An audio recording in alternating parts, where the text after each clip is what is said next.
Hello, I'm Justin Bell. Didn't have time to get into makeup today, so I might look a bit older. But you're watching the world's fastest car show.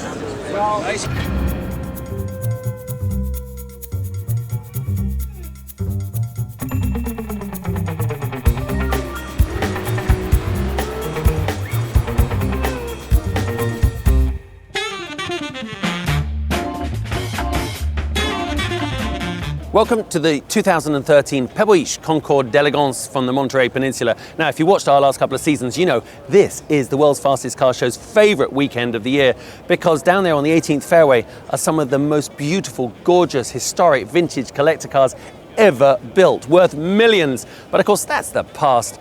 We're kind of all about the future, and here on the famous concept lawn is a great chance to get a sneak peek at what we'll be driving in the not too distant future. And what we like to do is pick our top 5. It's very hard to choose your favorite, a bit like what's your favorite kid, but we do our best. So, in no particular order, check these out. This is a very cool one. It's Jaguar's Project 7. And as you can see, it's an absolutely gorgeous car, and there's many reasons it's special. Now, it's an F-Type, but with that next stage of bespoke sort of evolution that you'd expect. Now, what makes it cool is Project 7 stands for the 7 Le Mans victories that Jag had between 1951 and 1990, and the color is reminiscent of the famous racing Le Mans colors of the D-Type. And that's not where it ends, because if you look at it over there, it's also got a D-Type inspired fairing just behind the driver's seat.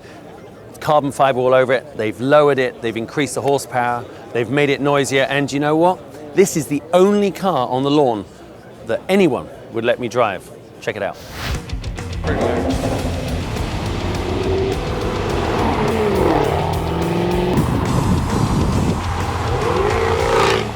Now this one I am extremely proud of, because it's our local LA friends Galpin who have bought their interpretation of what a Ford GT would look like if it had been continued to be developed. And it really is a very special car. Ton of work led by Bo Bachman and his team there at Galpin, because what they've gone is they've gone and redefined the classic lines of the Ford GT and made it into something that really you could imagine the manufacturer itself making.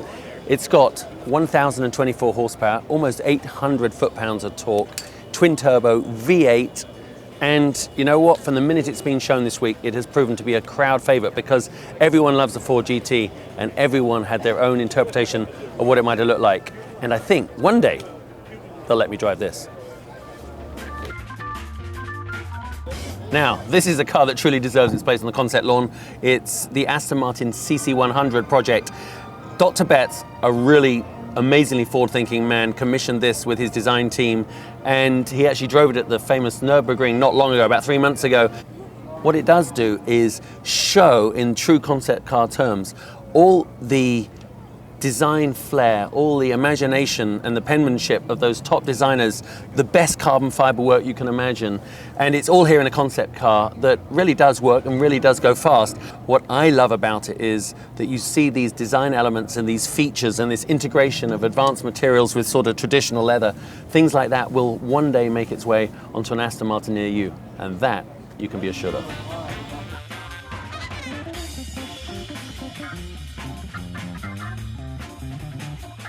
One of the cars that people have been talking about all week is the Porsche 918 Spider, for good reasons. And Dario Franchitti drove it. Patrick Dempsey got a chance behind the wheel. And Jay Leno. Justin Bell, not so much.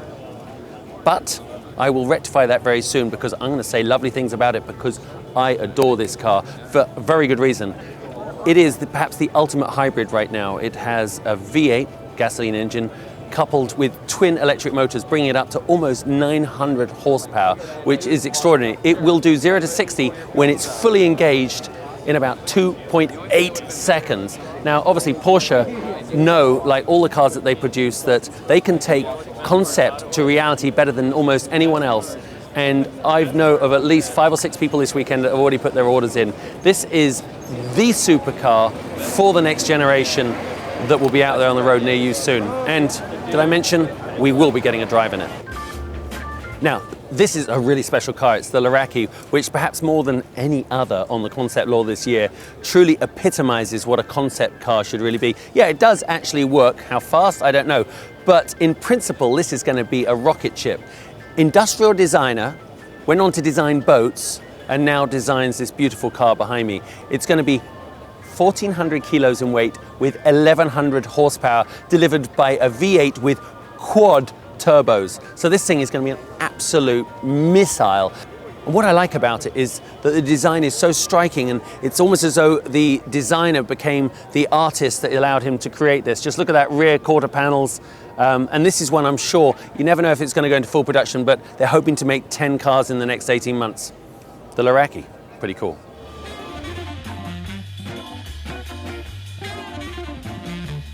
Well, that's about it for this year, and as I said, there's almost too many cars to choose. I'm leaving out the Lamborghini Veneno, not because it doesn't deserve its place, it's just because I'm really angling to get a drive in it one day. Truly a supercar, and of course, like everything else, it just makes the concept lawn here at Pebble Beach one of the places to be. And so I'm sure we'll be back next year, but is that guy with the white over there photobombing my picture again?